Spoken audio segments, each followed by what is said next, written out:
સાંભળજો, મેઘાણીનું એક ગીત છે કે આભમાં જીણી જબુ કેવી એ આભમાં જીણી જીણી જબુ કેવી એ જીણા જરમર વરસે મેઘ ગુલાબી नहीं जावा दो चाकरी रे तूने नहीं जावा दो नौकरी रे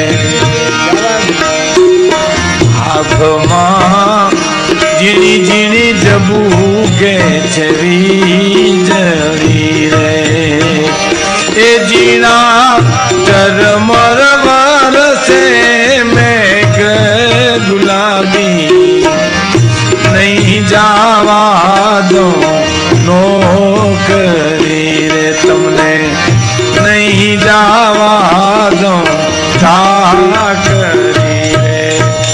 આ બધા ગીતો મેઘાણી ભાઈએ ઢેલીબેન મેરાણી પાસેથી બરડા ડુંગરમાંથી મેળવ્યા છે સાહેબ. ઢેલીબેને પાસેથી એને ગીતો મેળવ્યા છે અને લખ્યું રાતમાં કે આ બધા ગીતો મને ઢેલીબેન પાસેથી મળ્યા છે. મેઘાણીનો પ્લસ પોઈન્ટ એક તમને કહું સાહેબ, જેટલું જેટલું સાહિત્ય મેળવ્યું છે ને એ મેઘાણી બહુ ખુલ્લા દિલથી સ્વીકાર કર્યો છે.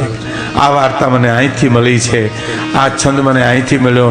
એને એમ કીધું હોત ને કે બધું મારું છે તોય દુનિયા ના નહોતી પાડવાની સાહેબ.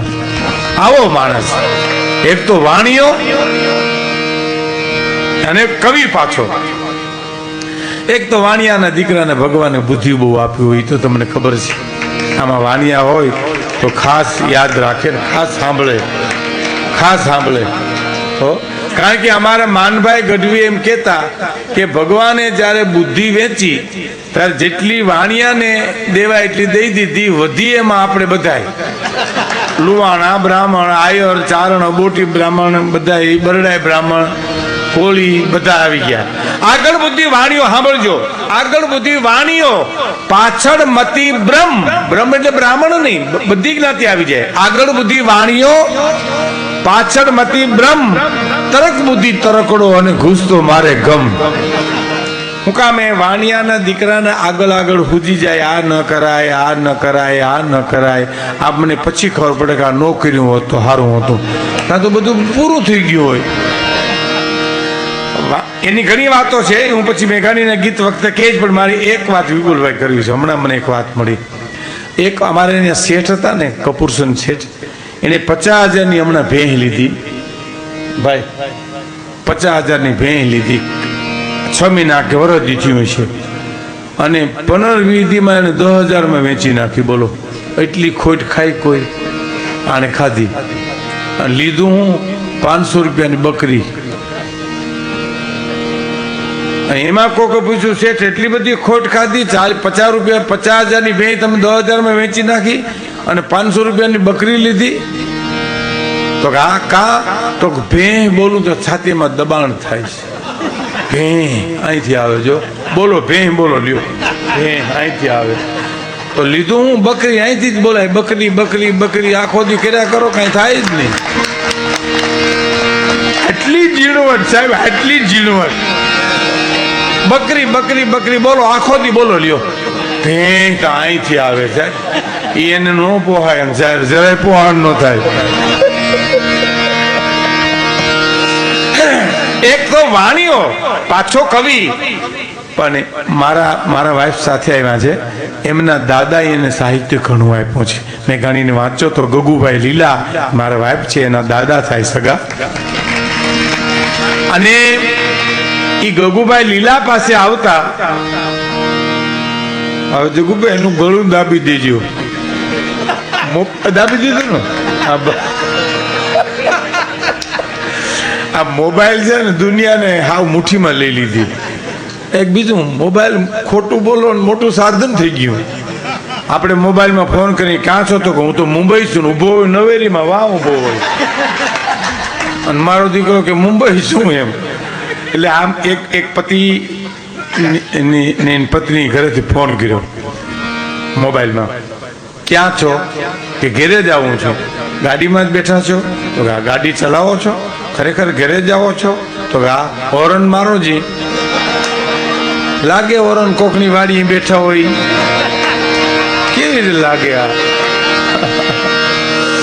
પણ મેઘાણીભાઈની સાહિત્યની સેવાની ઝંખના મારે પૂજ્ય શાસ્ત્રીજી બેઠા એટલે ખાસ કેવું છે કે મેઘાણીભાઈને કોઈ એમ કહેતું ને, મારા સસરા વાત કરતા, મારા બાપુ એમ કહેતા કે મેઘાણીભાઈ અમારા સનાળી આવતા ને તો મારા ગગુભાઈ મારા બાપુજી એમ કે મેઘાણીભાઈ અહીંયા એક ભાઈ ભજન ગાય તો હાલો ને આપણે ભજન સાંભળવા જાય, તો કે એ તો અભિમાની બહુ છે, તો કેવા અભિમાની છે એ તો જોવા દો.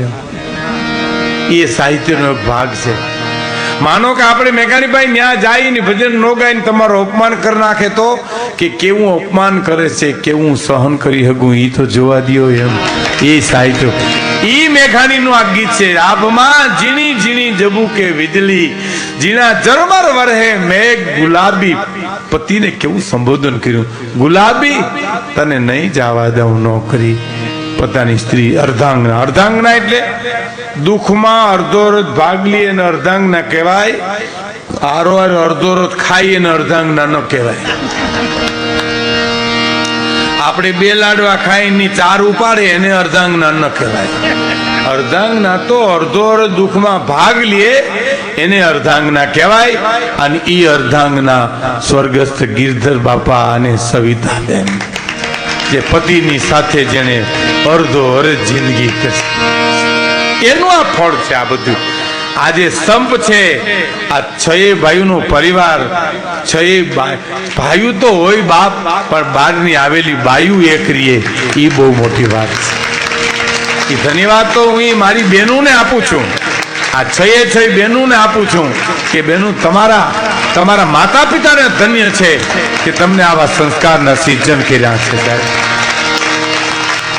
આ કોઈ ખોટા વખાણ નથી, પણ સમાજને આ સંદેશ પહોંચવો જોઈએ. સમાજને કહેવું જોઈએ કે આમ પણ કુટુંબ રહી શકે છે. સાહેબ, એક ધારા બધા પરિવાર પ્રેમ કરી શકે અને આખો પરિવાર રાકેશને પ્રેમ કરે અને રાકેશ પાછો આખા પરિવારને પ્રેમ કરે. સાહેબ, આ કઈ જેવી તેવી વાત નથી, આ તો એક સમાજની ઘટના છે. સાહેબ, આ એક સમાજને મેસેજ મળવો જોઈએ, આના સમાચાર મળવા જોઈએ. કહેવાનો મારો અર્થ અર્ધાંગના ઈ કહેવાય. એનું મારે એક પ્રસંગ